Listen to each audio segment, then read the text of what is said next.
So first thing first, I'm Sina alum. Let me write my name, Sina Ibn Alum. And I have completed my step 1 and CK and CS and preparing for step 3. And I have signed a pre-match in Jamaica Hospital Medical Center in New York in internal medicine. And I'll start my residency in internal medicine from this July 2020. And I have been working as this USMLE Step 1 tutor since 2016. I took my Step 1 in 2016, and after I took my Step 1, I started working as a USMLE Step 1 tutor. Basically for my economical condition, and another thing is I love this thing. I love tutoring, I love teaching. And so far, I have tutored over 100 plus students all over the world. And one thing I can say that none of my students have failed yet. So, but I don't take credit, not anytime, because our job as a tutor is to guide you. But the main, you can say, the main effort or hard work is done by the doctors or students. So we're just here to guide you. So this USMLE BiteSized is one of the free session I'm planning to run till June 15th, because after June 15th, I'll be busy with that residency program. And hi, Doc. Hi, Dr. Patel. Hi, Dr. Sindura. And the thing is, and everyone else, I can see your name. Let me just call your name, Dr. Annie, Dr. Jay, Dr. Remy, Dr. Sadia, Dr. Sindura, Dr. Tamari, Dr. Tasnuva. Thank you very much for joining.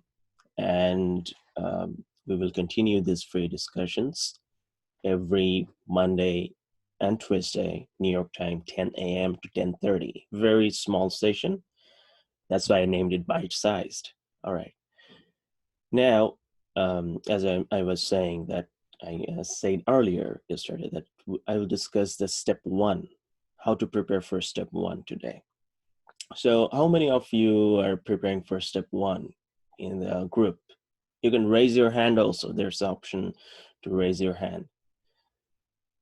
Okay, I can see 1, 2, 3, 4, 5. 5 of you or 6 of you are preparing for step 1. And how many of you are preparing for other steps like CK or CS or step 3 probably? Because I found 1 or 2 registrants, they wrote that they're preparing for step 3 as well. So as I am also preparing for step 3, I can give some guideline probably, but not so much efficient that would be, because I haven't taken the step 3 yet. Okay, so how you can prepare for step 1? Very simply. One thing, always remember to prepare for step 1, the first thing, you are determined. I know it, you are very focused, I know it. That's why you decided to prepare for step 1, because step 1, and I won't lie, it's a hard exam. And this step 1 requires your utmost persistence and determination and focusedness. Let's say you are all of it. Now, what do you need to do? Actually, what do you need to do to prepare for step 1? The thing is, you need some basic platform that will give you the idea about these different subjects. That means you need to watch some videos. You need a book, and I think all of you know which book you need to read. The First Aid for USMLE Step 1. And you need a Q bank. And I think all of you also know that the Q bank is UWorld, most likely. Because there are some other Q banks in the market, like Kaplan Q bank. You can see the Emboss Q bank and RX and everything. But you need to choose these resources very carefully. Like the first thing, the videos, all right? So for videos, what usually you watch? So this thing changes. Like when I prepared for step 1 in 2015, I watched the Kaplan videos, different Kaplan videos I had. and I watched those, and I watched another 2 or 3 resources. One is Dr. Najib. Dr. Najib is like very lengthy, so unless you have time, you don't watch it. I watched Sketchy Microbiology, and that helped me regain or retain these things very clearly, the different aspects of these bacterias and funguses and parasites. I didn't watch the Sketchy Virology. Then I watched the Pathoma videos. I think more or less everyone watches these videos, and nowadays I can see that everyone is watching the BNB, the Birds and Beyonds. I never watched Birds and Beyonds because that time probably Birds and Beyonds were just starting, and no one was actually using the Birds and Beyonds that much. So this thing changes. This thing changes. So this is the video resources you need to watch, and mostly what these video resources will give you, they will give you a base. That means by watching these videos, you'll have this idea that how thing works or in which way you should read this thing. Because you have everything, right? You have every resources, but still you need to be in a track. You need to be in a proper way of reading those. You don't have to go very deep. You don't have to be very superficial while you're reading. You need to be in the step 1 level. So to understand those, you need to have these basic videos to watch. Now, the thing is, what next? What is next? First aid for USMLE step 1. Okay, everyone knows it. And I will suggest, like, let's say you are taking the exam this year, 2020. If you have the 2020, that's good. If you don't have the 2020, let's say you have 2019 or 18, that's also good, because the thing is the additions changes, but there will be very little change. But one thing I noticed in 2020, because I tutor students, I found that 2020 has I can say a moderate improvement from the other editions, because there are more uh, explanatory things. Usually first aid is like just writing a line, not explaining that much. But now I saw that the 2020 explains a little more, not everything, a little more. You still need to use other resources to completely engulf that first aid. So as I said, Dr. Patel, you were saying that what do you recommend, Kaplan or BNB? The thing is what you like best, because I cannot exactly recommend BNB because I never watched those. Because but what I can found in different forums that people are watching this thing and they're saying this is a real good resource, so you can use it, no worries. And for Kaplan, I watched few of them, like not everything. I watched Dr. Tarko videos for biochemistry mostly. And from Kaplan, I watched there was an old video of physiology, Dr. Kudrat, if you know his name, from the CVS and respiratory section. He took some classes. I watched those. Not everything. No, you don't have to read everything.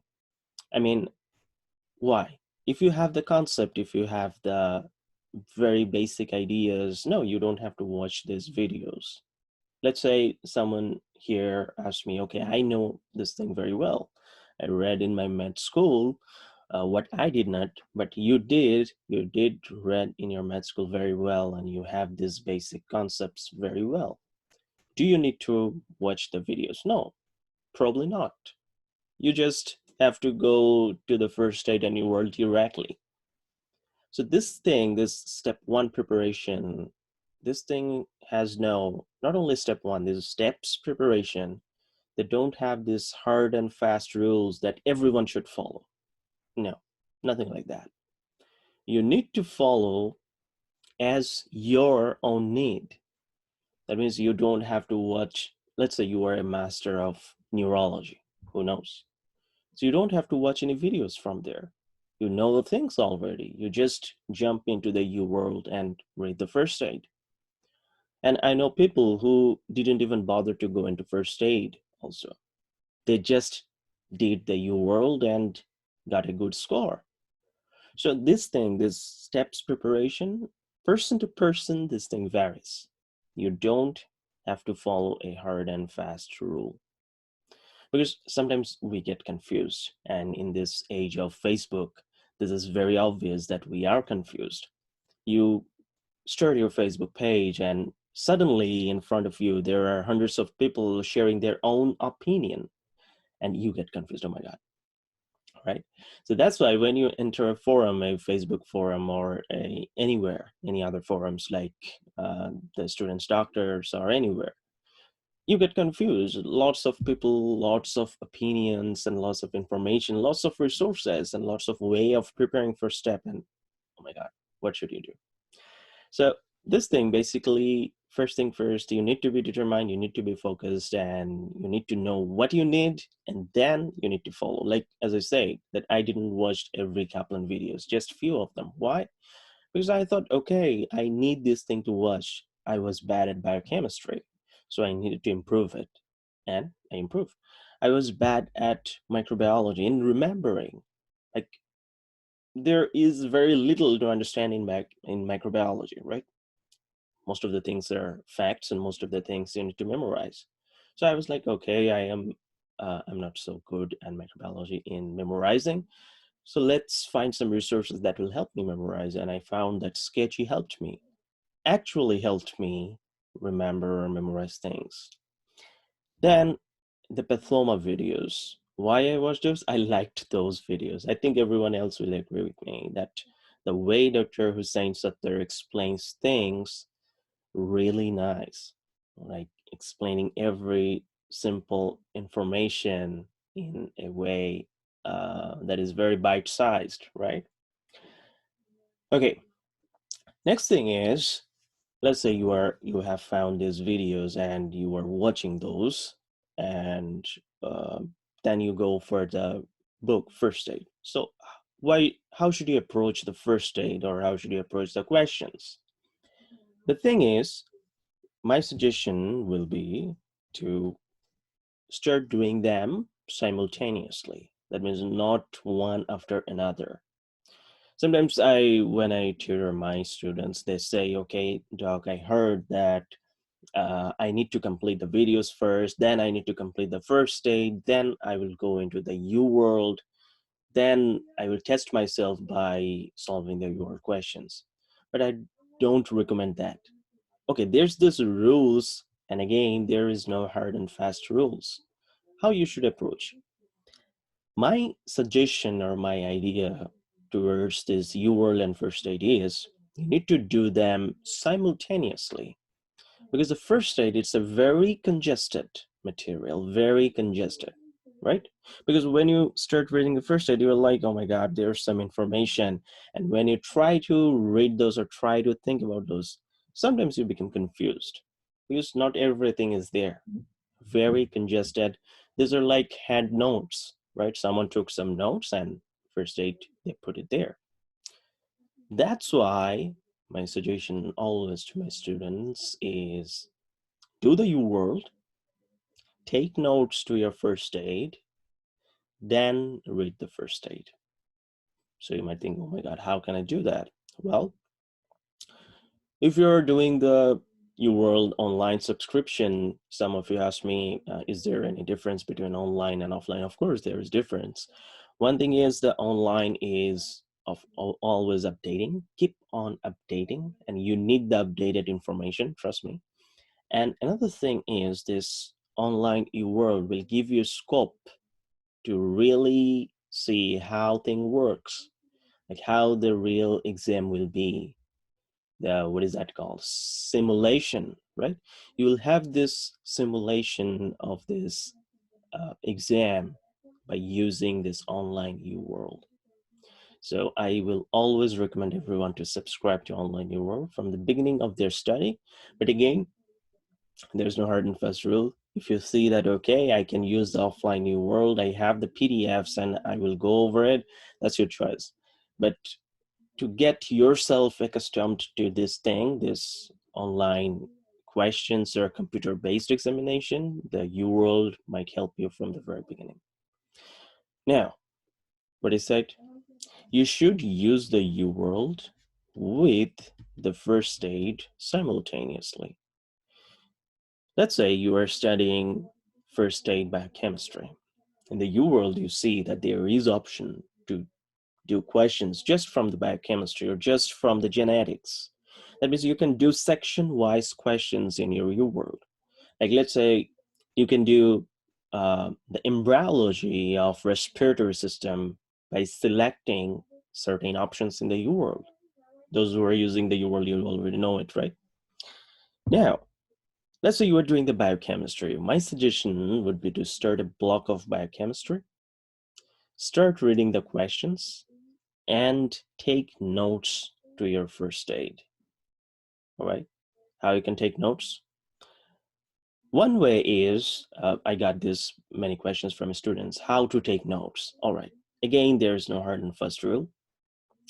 3 ways you can take notes, or you can use this technique for the spaced repetition. Why we take notes? To repeat those. Spaced repetition means we read it now, we will read it some days later to see how much we retain. Because one thing you should remember always, that step 1 exam or this USMLE exams, they require a great deal of memorization, a great deal, trust me. When I started preparation, I asked one person, okay, I'm going to start this USMLE step 1 thing. What do you think? And that person said, oh my God, you were in the right track. There is nothing to memorize here. All is concept. You just have the concept, you're fine. And I was like, oh my God, that's good. I hate memorization, so this is for me. And then I found that there is a lot to memorize, and I mean a lot. So don't think that step 1 or just USMLE exams are just concept based. No, there are many, many things you need to memorize. So for that, you need this technique of spaced repetition. So as I was saying, 3 ways to take notes. One thing is you just highlight, when you are reading a textbook, let's say hard copy. I don't know if anyone reads any hard copy still.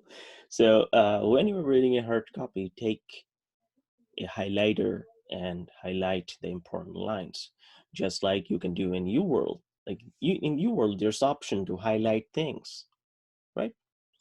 Another way is to make flashcards. I found that there are many flashcards available online. You can search it too for the software Anki. And those flashcards covers almost everything that you need to learn from the UWorld. You can use those. Or if you see that, okay, I need to make my own flashcards, you can do it too. Because now this UWorld supports this flashcard making thing. That means you select a line and there will be option whether you want to highlight it or whether you want to add it to the flashcard, add it to the flashcard. Then review those. Don't forget to review those, because the idea of these things is to spaced to do the spaced repetition. Now, these are the 2 ways. The third and the most classic way to take notes is using a pen. I think different colors of pen and using these sticky notes or a paper or the blank spaces on your first aid books to take notes, the classical way of taking notes. And I did that because when I was preparing for step 1 in 2015, I was like, okay, so I need to take some notes, because while I was reading, I thought probably I will not remember this particular thing. So you can understand, right? What options or what informations I wrote down. The things I thought are very important and things I thought I need to memorize, I wrote those things down. So this thing may vary from person to person. Like let's say I have this information that I think very important, but probably some of you may think, okay, I know it, I don't want it to write down. So that's why this note taking is very important. You can do it. Okay, that's a good question, Dr. Remy. You said that taking your notes on the first day takes so much time. I agree. And then by the time I do 15 questions, I feel drained. Very sure. That's true. But it will improve. It will improve. Like, let's say the first day when I started doing this thing, I think I did 2 or 3 questions. The very first day I was doing this thing, I remember. I have a good memory, by the way. Don't tell anyone. So this thing, when I starting this first aid and UWorld thing, taking notes, I was like, okay, I'm drained. I mean, 2 questions, 3 questions, taking notes, finding the context in the first aid and taking notes. Oh my God, that takes too much time. Trust me. But eventually, if you continue doing it, it will improve. And one thing I can say, I remember, and that's not lying, I did 86 questions a day with taking notes. 86. Trust me. Nothing to lie, very honest thing. And it happened with me, 86 questions. And you might ask me how long I studied that day. I started very early morning, like 4 a.m., and completed around 6 or 7 p.m. So it takes time, that's for sure. But you need to have this stamina, because when, look, when you were going for the exam, 8 hours of exam, I never took 8 hours exam in my whole life. It's the 8 hours exam, 1 hour is break, but that's very ignorable. You are sitting in front of the computer and that computer is throwing questions to you and your brain is like everywhere. The questions that you are getting in front of you are from everywhere. It's not from biochemistry or not from biostat. It's from everything, right? So if you don't have that stamina, if you don't build up that stamina, I won't say don't have, you don't build up that stamina, you can't take that exam. And can you do it? Yes, you can do it. You don't need any spatial talent to do it. You don't need this God-gifted talent or what you can say, spatial skill to do it. What do you need? You need your determination, you need your focus, and you need your hard work to do it.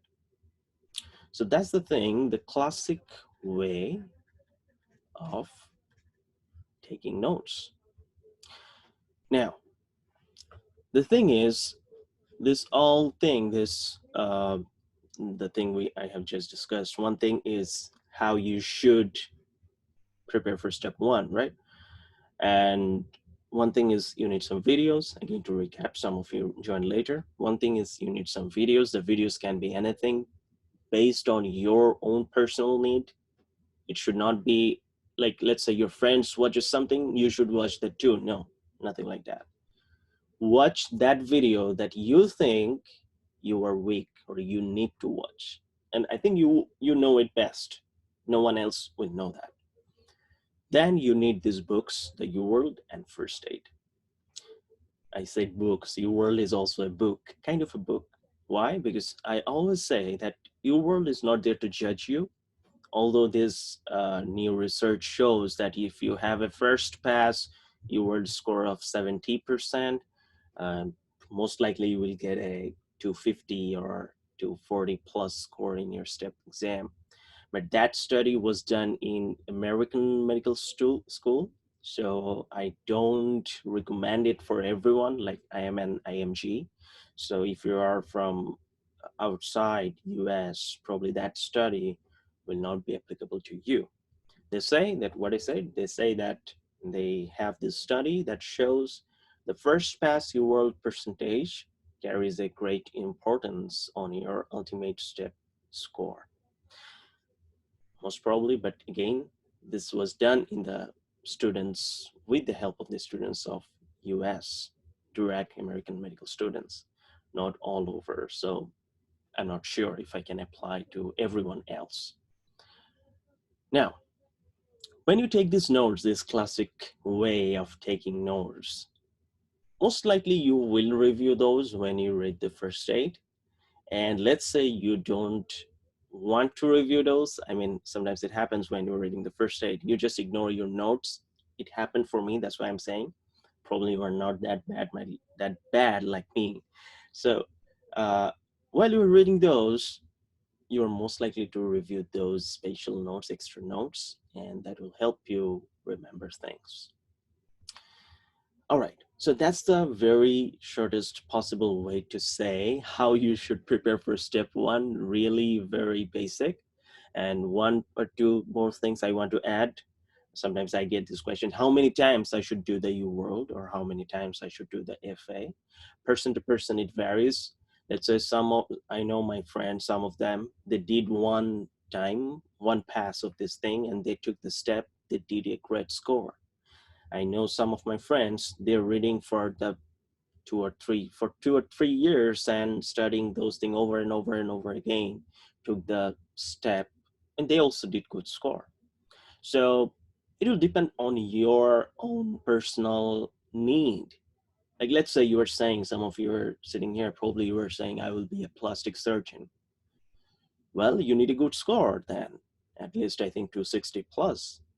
In that case, you should make sure that you have that enough preparation to get that to 60. And there's recent data, if you notice, out of all step takers, like let's say 100 people took the step, 16% of them will reach the score higher than 250. So you can see that the number, only 16 people will reach that 250 score. So you need to know if you need that score. But that's the first thing. Let's say you were saying, I'll go into pediatrics or in psychiatry or in family meds or in internal meds. You need not that much score. You don't need 250. Trust me. You don't need that 250. This is just a score. I'll go over these things over and over again. That what do you need for the residency match. So I'll discuss this in later times. Now, how many times you should do this thing? How many pass? I'll suggest, let's say, 2 times if you have time. But again, there's no fast rules that you need to do it. No, nothing like that. It will depend on your personal capability. Now, how do you know your personal capability? Well, there's I think all of you know, taking NBME test. Take the NBME, see where you are standing, and take them in a regular basis. Not like I will finish everything and then I will take that NBME. Sometimes it happens that you finish everything after 5 years. I mean, that's just an example. And then you take the NBME. Even the NBME you intended to take, that is also changed. Like let's say when I was preparing for step one, there was NBMEs 11, 13, 15, 16, 17, 18.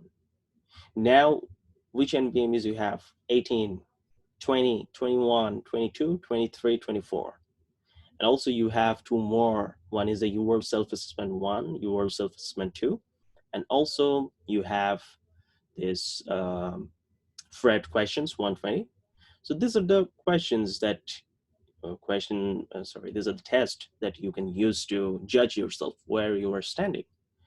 So let's say you have this 4 months period of study. You did this 4 months period of study and you are done with the first pass. Take one NBME. See where you're standing. Work on your weak spot. After 2 weeks, take another. In this way, you should have this regular basis of mock test to judge yourself where you're standing. Then take the exam. Don't delay. The thing is, if I said don't delay, you will be thinking, oh my God, why should not I delay? Because if I delay a little bit more, my preparation will be little more better, most likely. Or maybe that's just an idea we have. Most likely it might happen that your preparation will remain the same. Who knows? So you need to have this very structured approach towards step one.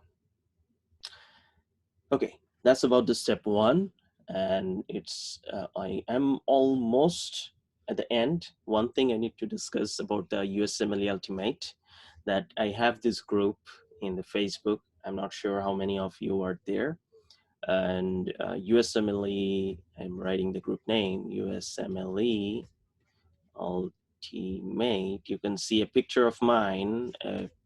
There will be like really groomed hair because I'm not going outside, so my hair is like out of anything. And you can join that group, USMLE Ultimate, because in that group I'll start a new strategical approach towards step one. This will be based on the first state and UWorld only. Like I have other programs which are paid.